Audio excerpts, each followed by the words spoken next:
تنزيل من رب العالمين.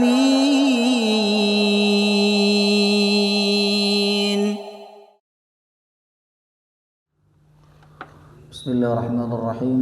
السلام عليكم ورحمة الله وبركاته. الحمد لله رب العالمين، نحمده ونستعينه ونستغفره، ونعوذ بالله من شرور أنفسنا ومن سيئات أعمالنا. من يهده الله فلا مضل له، ومن يضلل فلا هادي له. أشهد أن لا إله إلا الله وحده لا شريك له، وأشهد أن محمدا عبده ورسوله لا نبي ولا رسول بعده. اللهم صل وسلم على نبينا محمد وعلى آله وصحبه أجمعين. سبحانك لا علم لنا إلا ما علمتنا إنك أنت العليم الحكيم. اللهم إنا نسألك علما نافعا ورزقا طيبا وعملا متقبلا، آمين يا رب العالمين. Alhamdulillah, segala puji bagi Allah yang selalu memberikan nikmat kepada kita semua, baik nikmat jasmani, lebih-lebih nikmat rohani, sehingga pagi hari ini kita bisa berkumpul di tempat yang mulia dan di dalam majelis yang mulia, yaitu majelis ilmu.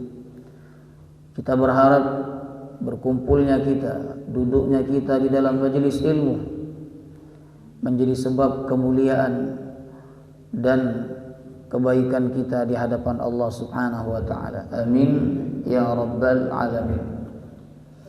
Karena Nabi SAW mengatakan dalam hadis yang sahih riwayat Imam Al-Bukhari, bahwa ketika seseorang itu duduk di dalam majelis ilmu, dia mendengarkan dengan baik ilmu yang disampaikan, dia berusaha memahaminya dan punya tekad mengamalkannya, maka Allah Subhanahu wa taala akan bersungguh-sungguh kepadanya.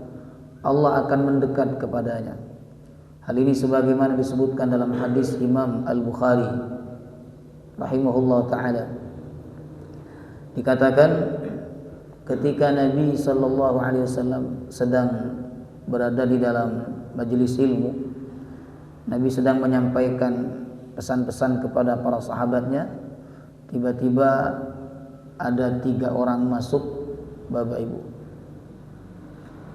Kemudian orang yang pertama duduk di sop paling depan. Jadi dia melihat ada sop paling depan kosong, kemudian dia duduk di sop paling depan. Sedangkan orang yang kedua, dia duduk di sop paling belakang. Kemudian orang yang ketiga tidak duduk, melainkan dia berpaling dan meninggalkan majelis Nabi sallallahu alaihi wasallam.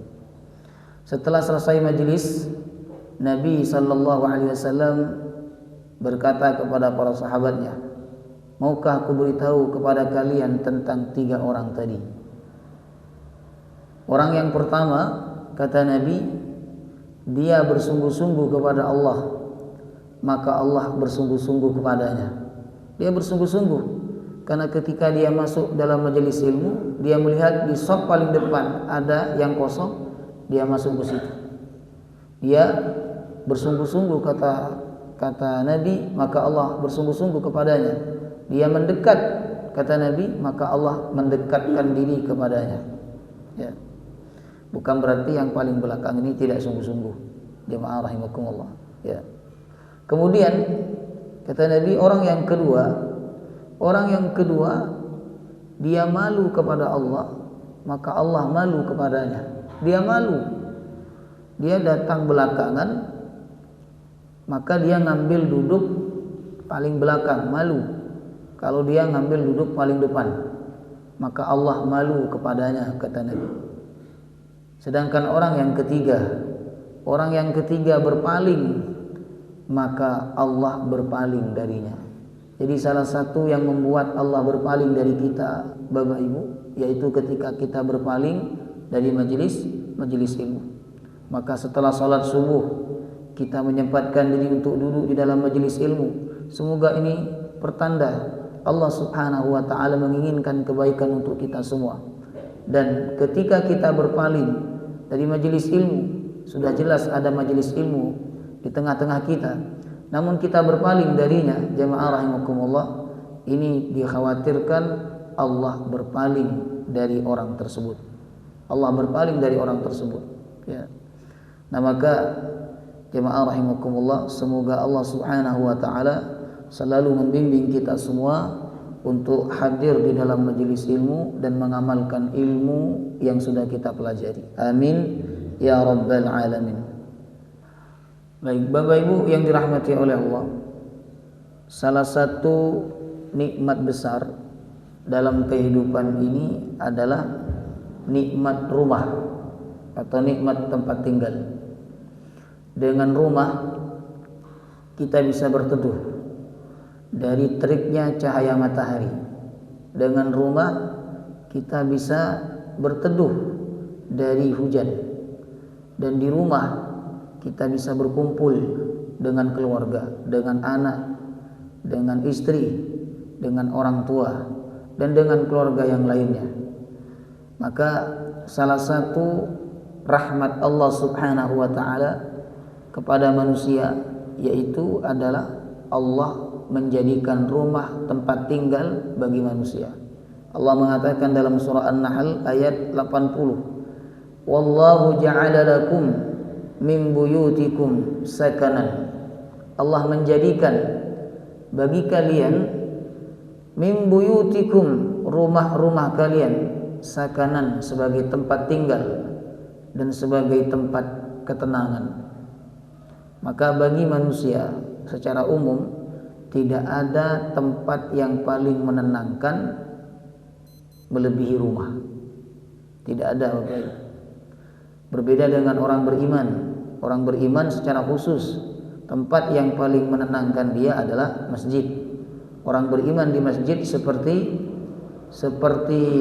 ikan di dalam air. Sedangkan orang munafik di dalam masjid seperti burung di dalam sangkar. Jamaah rahimakumullah, ya. Tapi kalau kita berbicara manusia secara umum, maka tempat yang paling menenangkan adalah rumah. Ketika kita di luar rumah penat, susah, tertekan, namun ketika pulang ke rumah kita melihat senyuman anak kita melihat senyuman pasangan kita melihat akhlak yang baik dari anak kita melihat akhlak yang indah dari pasangan kita, maka kepenatan, kesusahan, ketertekanan yang di luar akan seketika hilang, Bapak Ibu, ketika kita berada di dalam rumah. Jemaah rahimakumullah. Kemudian manusia bersungguh-sungguh bagaimana bisa memiliki rumah di dunia, ya. Ada di antara mereka yang kerja mulai dari subuh sampai malam untuk bisa beli rumah atau untuk bisa membangun rumah yang besar. Ada pula jemaah rahimakumullah yang pergi ke luar negeri, ya, pergi ke Malaysia, pergi ke Arab Saudi, pergi ke negara-negara lain untuk bekerja di sana, untuk mengumpulkan uang di sana, lalu bisa membangun rumah di tanah air ini, bisa membeli rumah di tanah air ini. Jemaah rahimakumullah, ya. Nah, jika kita bersungguh-sungguh untuk bisa membeli rumah di dunia, atau kita bersungguh-sungguh untuk bisa membangun rumah di dunia, kita bekerja keras, bahkan ada di antara kita yang sudah tidak tahu waktu, yang sudah tidak tahu mana halal mana haram untuk bisa membangun rumah di dunia, maka jemaah rahimakumullah, kita sebagai orang beriman juga harus lebih sungguh-sungguh, lebih bekerja keras untuk bisa membeli rumah di surga, untuk bisa membangun rumah di surga Allah Subhanahu wa ta'ala. Dan itu tidak bisa kita dapatkan kecuali dengan kesungguhan. Sebagaimana kita di dunia, kita nggak akan bisa beli rumah di dunia, kita nggak akan bisa membangun rumah di dunia kalau kita tidak bekerja dengan sungguh-sungguh, kalau kita tidak bekerja dengan semangat.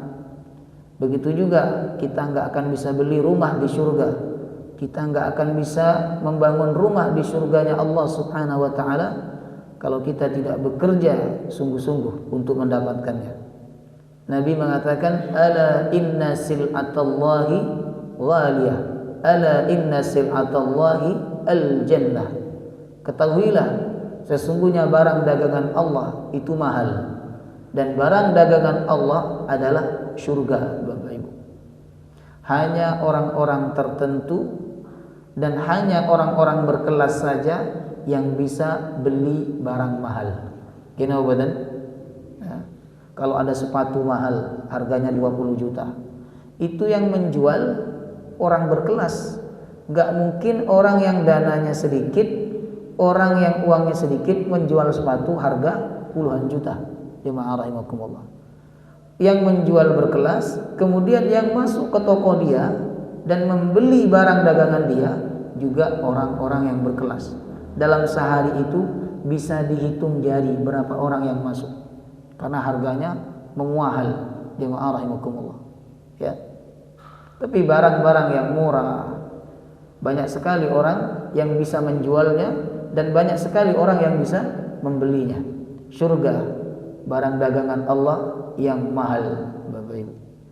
Maka yang menjual surga adalah Allah, dan orang yang bisa membeli surga dan mau membeli surga adalah orang-orang yang berkelas. Tidak apa-apa kita tidak berkelas di tengah-tengah manusia. Sepatu kita tidak mahal, tas kita tidak mahal, kemudian pakaian kita tidak mahal. Karena punya baju mahal, punya tas mahal, punya sepatu mahal itu tidak wajib. Yang wajib nopo? Menutup aurat. Jemaah rahimakumullah. Ya kan? Tidak apa-apa kita tidak berkelas di tengah-tengah manusia.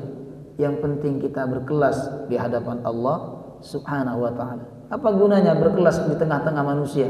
Manusia memuji tas kita, manusia memuji sepatu kita, manusia memuji kendaraan kita, manusia memuji rumah kita, tapi kita tidak berkelas di hadapan Allah Subhanahu wa Ta'ala.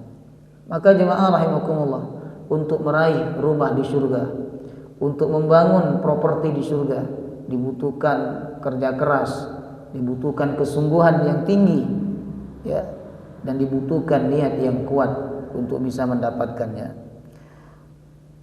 Nah, maka selain kita bersungguh-sungguh untuk membangun rumah di surga, di dunia, hendaklah kita sebagai orang beriman juga bersungguh-sungguh untuk membangun rumah di surganya Allah Subhanahu wa Ta'ala. Rugi Bapak Ibu kalau kita punya rumah di dunia tapi kita nggak punya rumah di surganya Allah. Ya kan? Ada yang rugi dua-duanya. Di dunia tidak punya rumah, di surga juga tidak punya rumah. Jemaah rahimakumullah. Ada yang dikasih dua-duanya oleh Allah. Di dunia rumahnya besar, Allah kasih rumah yang nyaman kepada dia di dunia. Kemudian Allah kasih juga rumah kepada dia yang nyaman di surga. Ya, jemaah rahimakumullah. Ada yang tidak punya rumah di dunia tapi punya rumah di surga. Ini banyak, seperti sahabat Nabi Ahlus Suffah, yang mana mereka di Madinah tidak punya rumah, tidak punya keluarga, mereka tinggal di pelataran Masjid Nabawi. Tapi ada di antara mereka yang suara kakinya sudah terdengar di surga. Siapa itu? Sahabat Bilal bin Rabah radhiyallahu anhu. Ya. Tidak punya rumah di dunia, tapi punya rumah di surga. Jemaah rahimakumullah. Dan ketahuilah bahwa rumah di dunia ini akan kita tinggalkan. Berapa lama kita bersama rumah kita di dunia? Sebentar Bapak Ibu. Kalau kita punya rumah di usia 30 tahun misalnya, lalu di usia 70 tahun kita meninggal dunia, berarti kan 40 tahun kita memiliki rumah itu. Setelah itu dimiliki oleh anak kita, dimiliki oleh cucu-cucu kita. Jemaah rahimakumullah. Kalau ada di antara panjenengan yang punya rumah di usia 50 tahun, usia 60 meninggal dunia, berarti panjenengan bersama rumah itu hanya 10 tahun. Jadi rumah di dunia ini tidak abadi. Rumah di dunia ini akan kita tinggalkan. Maka jangan hanya bersungguh-sungguh membangun rumah di dunia, tapi kita juga harus bersungguh-sungguh bagaimana kita bisa membangun rumah di surga Allah. Rumah yang abadi, rumah yang penuh ketenangan, kenikmatan, kedamaian dan kepuasan. Jemaah rahimakumullah.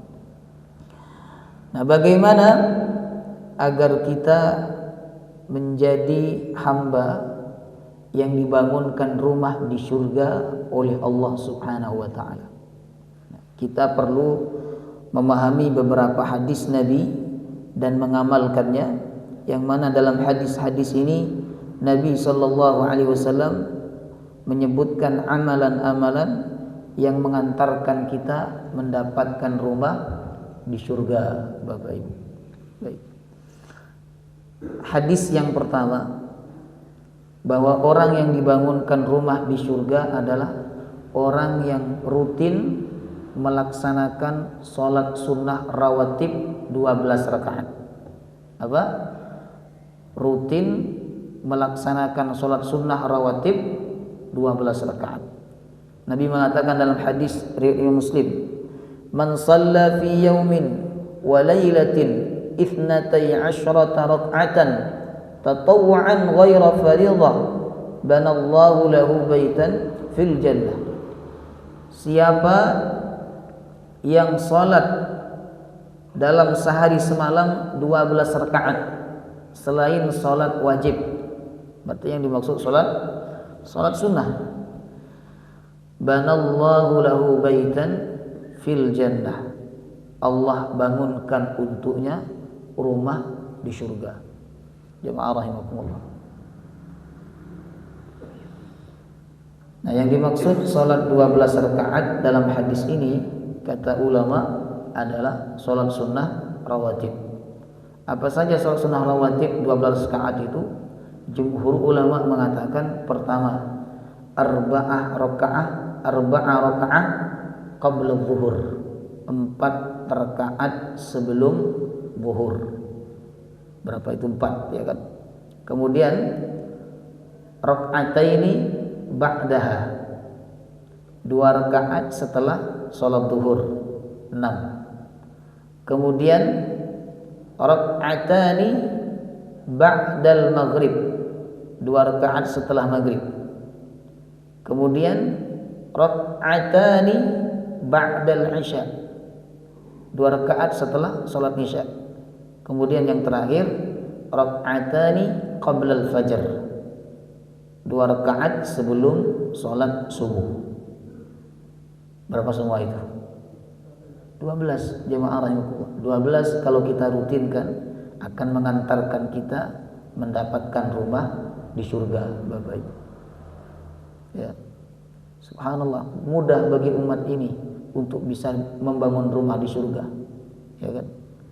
Sedangkan seperti Asiyah istrinya Fir'aun, dia dibangunkan rumah di surga ketika kapan?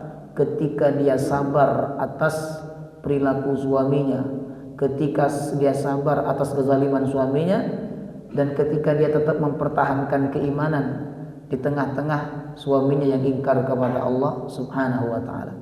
Tapi bagi umat ini, jemaah rahimakumullah, bagi umat ini melaksanakan sholat sunnah rawatib 12 rakaat dengan rutin, bila tidak ada uzur dia tidak meninggalkannya, maka Allah bangunkan untuknya rumah di surga, Bapak Ibu. 4 rakaat sebelum zuhur. Rakaat itu dilakukan langsung 4, ya kan? Atau bisa juga 2. Jadi 2 salam bangun 2 lagi, Bapak Ibu. Tapi yang paling afdal adalah 4 1 kali salam tanpa tahiyat awal di rakaat yang kedua, supaya tidak sama dengan sholat zuhur. Kemudian setelah itu 2 rakaat setelah zuhur, 2 rakaat setelah maghrib, 2 rakaat setelah isya, dan 2 rakaat sebelum subuh. Ya. Nah, selain rumah di surga, ternyata salat sunnah rawatib ini memiliki beberapa faedah, Bapak Ibu. Yang pertama, Salat sunnah rawatib itu berfaedah mempersiapkan diri kita untuk melaksanakan sholat wajib. Jadi kalau qabliyah itu tujuannya mempersiapkan batin kita untuk melaksanakan sholat wajib. Kalau kita ujuk-ujuk langsung sholat wajib, pasti hal-hal yang kita ingat di luar sholat, yang tidak kita ingat di luar sholat itu biasanya masuk di dalam sholat. Karena langsung, jemaah rahimakumullah, enggak ada pemanasannya, ya. Tapi kalau kita sholat sunnah, kita latih dulu kefokusan kita latih dulu hati kita. Mungkin ketika kita sholat sunnah qabliyah, hal-hal yang kita tidak ingat di luar sholat, kita ingat di dalam sholat itu. Nah itu harapannya apa? Nanti ketika sholat wajib, yang sudah kita ingat di dalam sholat sunnah itu sudah kita tinggalkan. Sehingga ketika sholat wajib, tidak ada yang kita ingat kecuali Allah subhanahu wa ta'ala. Adapun yang ba'diyah, makanya setiap sholat, Bapak Ibu, setiap sholat itu ada qabliyahnya. Setiap sholat, kullu sholat, setiap sholat wajib itu ada qabliyahnya. Zuhur ada qabliyahnya, asar ada qabliyahnya, maghrib ada qabliyahnya, isya ada qabliyahnya, subuh ada qabliyahnya. Cuman ada yang muakkad, ada yang tidak muakkad. Yang muakkad itu cuman dua, qabliyah zuhur sama qabliyah subuh. Adapun qabliyah asar, qabliyah maghrib dan qabliyah isya, ini sunnah tapi tidak muakkad, tidak ditekankan oleh Nabi sallallahu alaihi wasallam. Tapi tidak semua salat wajib itu ada ba'diyahnya, enggak semuanya. Salat wajib yang tidak ada ba'diyahnya itu salat asar dan salat subuh, jamaah rahimakumullah. Jangan sampai karena panjenengan terlalu semangat akhirnya asar pun juga ada ba'diyahnya, subuh juga ada ba'diyahnya, ya. Kemudian ba'diyah tujuan utamanya adalah untuk menutupi kekurangan kita yang ada di dalam salat wajib. Makanya orang yang salat sunnah ba'diyah itu merasa salat wajibnya tidak sempurna. Tapi orang yang tidak sholat sunnah ba'diyah, ya kan, berarti dia merasa sholat wajibnya udah sempurna tuh, udah nggak ada kekurangan, sudah tidak ada celah. Oleh karena itu kalau kita merasa sholat wajib kita kurang sempurna, Bapak Ibu, sempurnakanlah dengan sholat ba'diyah, jemaah rahimakumullah, ya. Kemudian untuk sholat rawatib dikatakan dalam hadis dan sholat sunnah yang lainnya ini lebih afdal dilakukan di rumah. Jadi bagi panjenengan yang rumahnya dekat masjid, maka sholat qabliyahnya di rumah. Setelah itu berangkat ke masjid, nanti setelah dari masjid pulang sholat ba'diyah di rumah, sunnah. Jadi kalau sholat wajib itu bagiannya masjid, sedangkan sholat sunnah bagiannya rumah. Jangan dihabiskan di masjid. Kata Nabi, janganlah kau jadikan rumah kalian sebagai kuburan. Hendaklah ada solat yang kalian luangkan, yakni solat sunnah di rumah-rumah kalian, supaya rumah kalian tidak menjadi kuburan, ya. Kemudian solat sunnah di rumah, Bapak Ibu, ini lebih aman dari riya, lebih aman dari sum'ah, lebih aman dari sombong, jemaah rahimakumullah. Karena di rumah tidak ada orang yang melihat kita. Karena di rumah tidak ada orang yang menyaksikan kita, ya.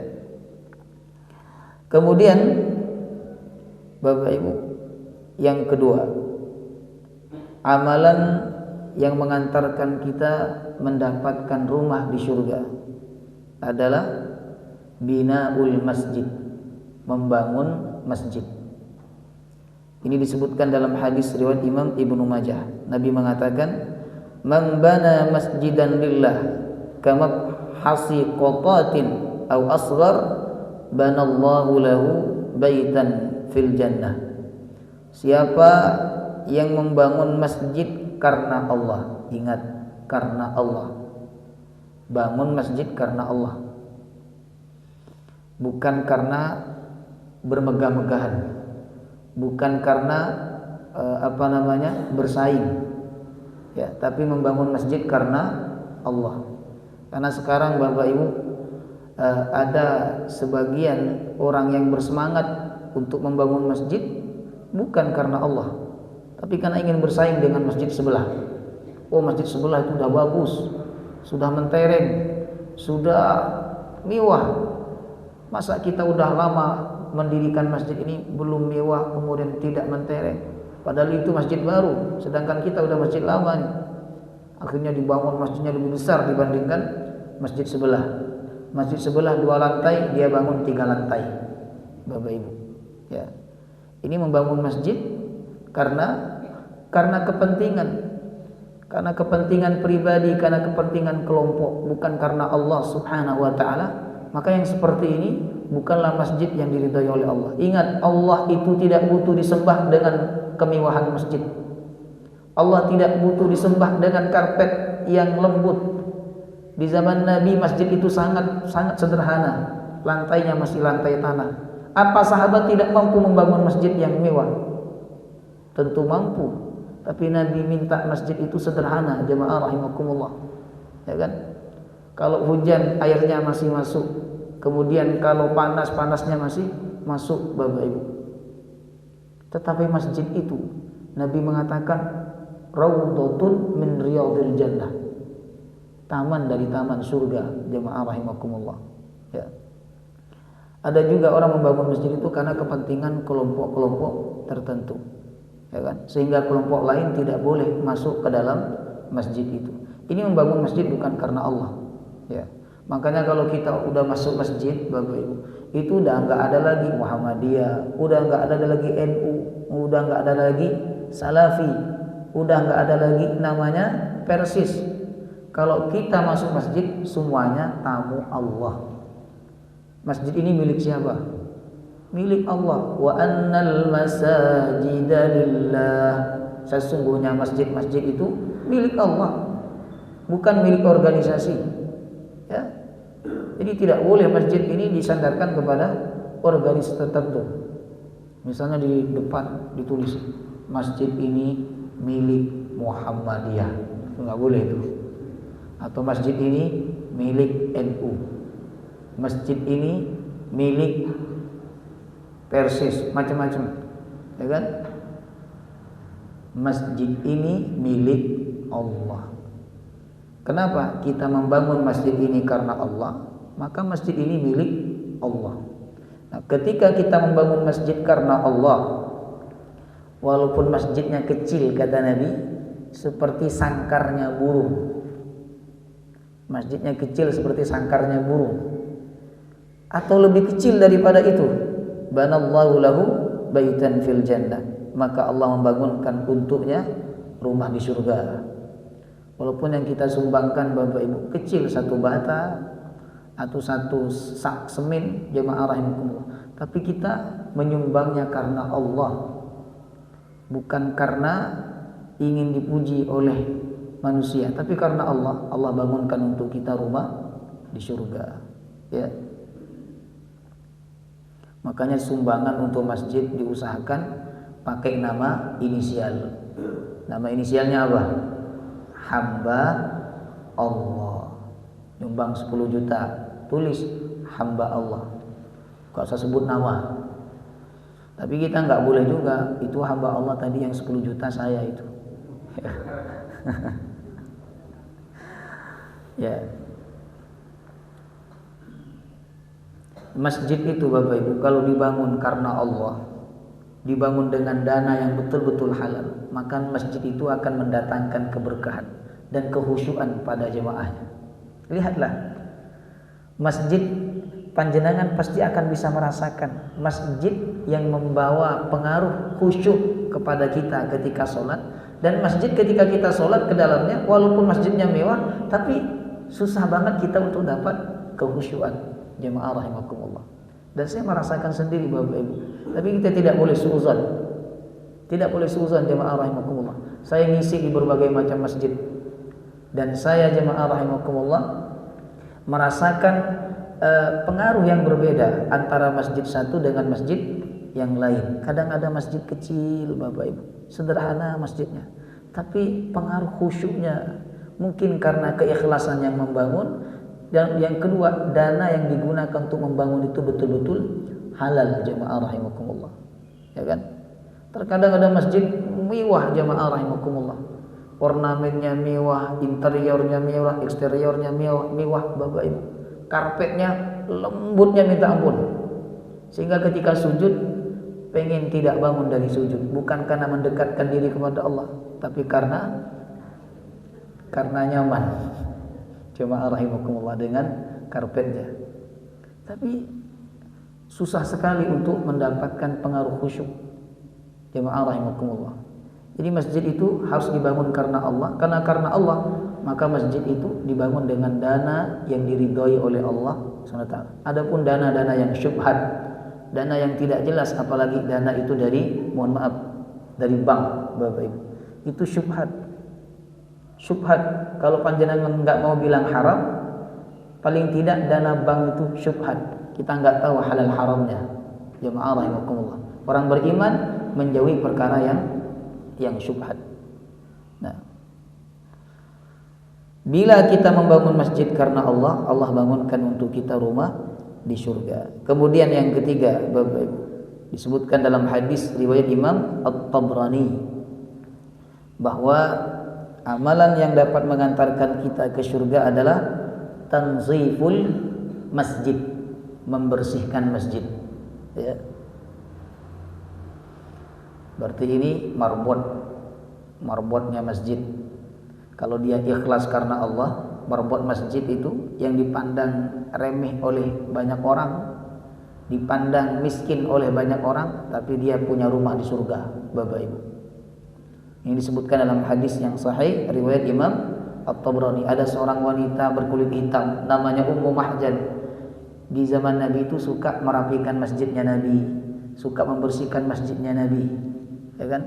Bila ada kotoran di dalam masjid itu dibuang oleh dia, dibersihkan. Kemudian ketika meninggal dunia, Nabi tidak tahu.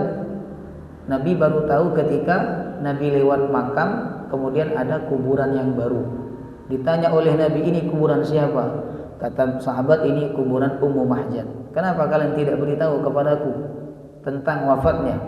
Ya Rasulullah, dia meninggal ketika matahari sangat terik dan kami takut mengganggu istirahat engkau.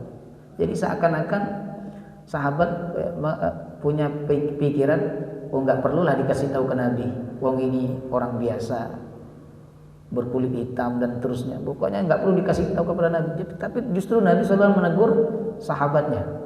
Lalu Nabi SAW sholat jenazah, sholat gaib di makamnya Ummu Mahjan, Bapak Ibu.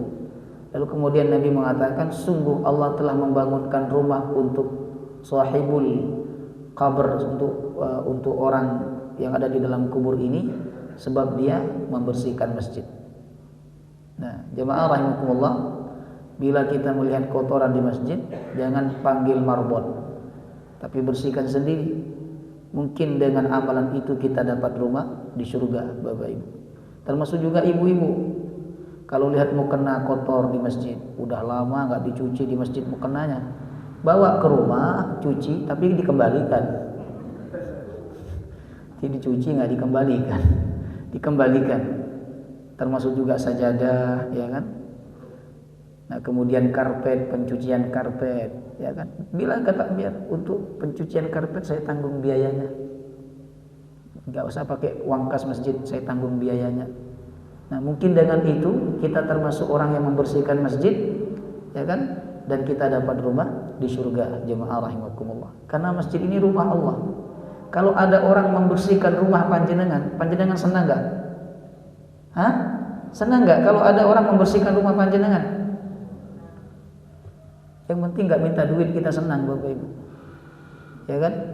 Artinya orang kalau membersihkan rumah kita, kita senang, kita bahagia. Pagi-pagi datang bersihkan halaman rumah kita, membersihkan teras kita, padahal enggak kita bayar, jemaah rahimakumullah. Ya. Begitu juga dengan Allah. Masjid ini rumah Allah. Kalau kita bersihkan, kita jaga, kita rawat dengan baik, Allah senang. Karena Allah senang, Allah bangunkan untuk kita rumah di surga. Jemaah rahimakumullah. Ya. Kemudian yang keempat, Bapak Ibu, agar kita dibangunkan rumah di surga oleh Allah Subhanahu wa taala, yaitu salat duha 4 rakaat. Apa? Salat duha 4 rakaat. Ini hadisnya juga sahih. Riwayat Imam At-Tabrani. Man shallat duha arba'an buniya lahu biha baitun fil jannah. Siapa yang salat duha 4 rakaat dibangunkan untuknya rumah di surga. Maka kalau salat duha tambah 2 lagi, atau langsung 4 rakaat tanpa tahiyat di rakaat kedua, Bapak Ibu. Kalau cuma salat 2 rakaat itu seperti sedekah 360 sendi. Tambah lagi 2 rakaat, Allah bangunkan untuk kita rumah di surga. Ya kan? Ini tentang kemuliaan salat duha. Adapun tentang salat duha mendatangkan rezeki dan sebagainya, itu hadisnya dhaif, Bapak Ibu. Hadis yang sahih mendatangkan rumah di surga. Kemudian yang kelima, tarkul mira, meninggalkan perdebatan, wa tarkul kadhib, meninggalkan dusta, dan berakhlak dengan akhlak yang mulia. Ini disebutkan dalam hadis riwayat Imam Abu Daud. Kata Nabi, ana za'imun bi baitin fi rabadil jannah liman tarakal mira. Aku menjamin rumah di surga. Bagi siapa? Bagi orang yang meninggalkan perdebatan, wa in kana muhiqqan, walaupun dia benar. Jadi walaupun kita punya dalil yang benar, hujjah yang kuat, jangan berdebat. Tinggalkan perdebatan. Karena perdebatan itu tidak menyelesaikan masalah, justru menambah masalah, bukan mengatasi masalah itu. Menambah masalah. Jemaah rahimakumullah. Ya kan? Awalnya orang itu tidak begitu benci, tapi ketika berdebat tambah benci, Bapak. Awalnya hubungannya dekat, tapi karena perdebatan menjadi renggang hubungannya. Jemaah rahimakumullah. Jangan berdebat. Termasuk juga tidak boleh berdebat seorang suami dengan istri. Karena perdebatan itu walaupun perdebatan dalam hal syariat, agama, tetap mendatangkan keburukan. Jemaah rahimakumullah. Ya. Misalnya istrinya bermadhab Maliki, suaminya bermadhab Syafi'i. Kata istrinya, kalau suami istri menyentuh dalam keadaan punya wudu, maka wudunya batal. Kata suaminya, enggak batal. Ini berdebat, sehingga perdebatan itu mengantarkan mereka renggang hubungan antara suami istri. Itulah pengaruh jelek dari perdebatan. Makanya Nabi mengatakan, tinggalkan perdebatan. Aku menjamin rumah di surga bagi orang yang meninggalkan perdebatan. Walaupun dia benar, tapi dia enggak mau debat.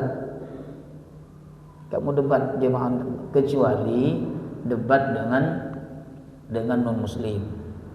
Mereka menantang hujah Islam dan kita punya hujah yang kuat, kita lawan mereka. Tapi kalau sesama muslim, Bapak Ibu, enggak usah berdebat. Ya kan? Ini debat masalah apa? Qunut subuh. Yang satunya bilang, oh qunut subuh itu bid'ah. Yang satunya bilang, oh enggak, sunnah. Ya kan? Debat antara satu dengan yang lainnya. Tapi sekarang udah enggak debat lagi karena enggak sholat subuh. Itu guyonannya kan orang-orang begitu. Debat masalah pahala itu sampai enggak kepada masjid. Ada yang bilang sampai, ada yang bilang enggak sampai, Bapak Ibu. Ya kan? Jadi tinggalkan perdebatan. Kemudian yang kedua, kata Nabi, wa ana za'imun bi baitin fi wasatil jannah liman tarakal kadhib wa in kana liman tarakal kadhib. Dan aku menjamin rumah di surga bagi orang yang meninggalkan kedustaan, wa in kana mazihan, walaupun dia itu mazihan bercanda. Walaupun kita bercanda, jangan berdusta. Kalau kita bercanda dan kita meninggalkan kedustaan, Nabi menjamin bagi kita rumah di surga. Jamaah rahimakumullah. Ya. Ada sebagian orang itu buat sesuatu supaya orang ketawa. Ya kan? Ini enggak boleh. Tidak boleh. Kemudian Nabi mengatakan, Nabi mengatakan wa bi baitin fi 'alal jannah liman hasuna khuluquhu, dan aku menjamin rumah di surga bagi orang yang bagus akhlaknya. Itu 3 perkara tadi disebutkan dalam satu hadis Nabi SAW. Tinggalkan perdebatan, tinggalkan kedustaan walaupun bercanda, dan berakhlak dengan akhlak yang mulia, maka Allah bangunkan rumah untuk kita di surga. Sudah masuk syuruk apa belum? Oh sudah ya. Baik, hanya 5 hadis Bapak Ibu. Sedangkan hadis yang ke-6, yang ke-7, 8, 9, yang ke-6 disebutkan dalam hadis riwayat Imam Ahmad, membaca Al-Ikhlas 10 kali dengan tadabbur. Yang ke-7 mengucapkan alhamdulillah dan innalillah ketika anaknya wafat. Ketika anaknya wafat, terutama anak yang belum baligh. Ya.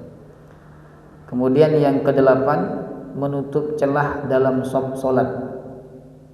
Menutup celah dalam saf salat dapat mengantarkan kita mendapatkan rumah di surga.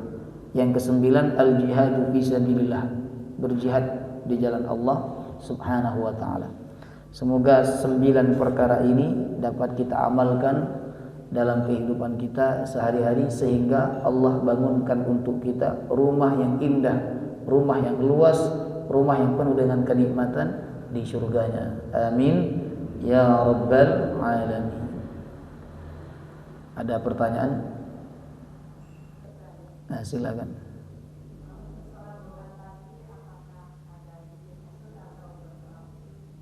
Tidak ada. Jadi untuk sholat duha tidak ada bacaan surat secara khusus disebutkan oleh Nabi. Sependek pengetahuan saya tidak ada bacaan surat secara khusus. Kemudian tidak ada doa secara khusus, ya kan? Jadi doanya bebas. Doa setelah sholat duha, doanya bebas. Mau doa minta apa saja silakan. Tidak ada doa secara khusus, jemaah rahimakumullah. Ya.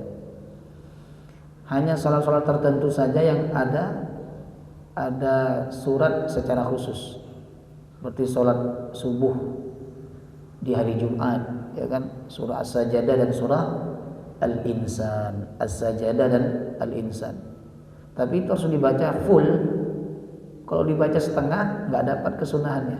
Kan ada sebagian imam itu baca As-Sajdah setengah tok, Al-Insan setengah, itu nggak dapat kesunahannya. Karena tidak sempurna, jemaah rahimakumullah. Dapat kesunahan itu kalau dibaca semuanya, Bapak Ibu. Jadi tidak ada surat khusus ketika sholat duha. Jadi baca surat apa setelah Al-Fatihah boleh-boleh saja. Kemudian yang kedua, tidak ada doa khusus setelah sholat duha. Ya. Allah Ta'ala alam. Ada lagi? Baik, mari sama-sama kita tutup dengan doa kafaratul majlis. Subhanakallahumma wa bihamdika asyhadu an la ilaha illa anta astaghfiruka wa atubu ilaik. Assalamualaikum warahmatullahi wabarakatuh.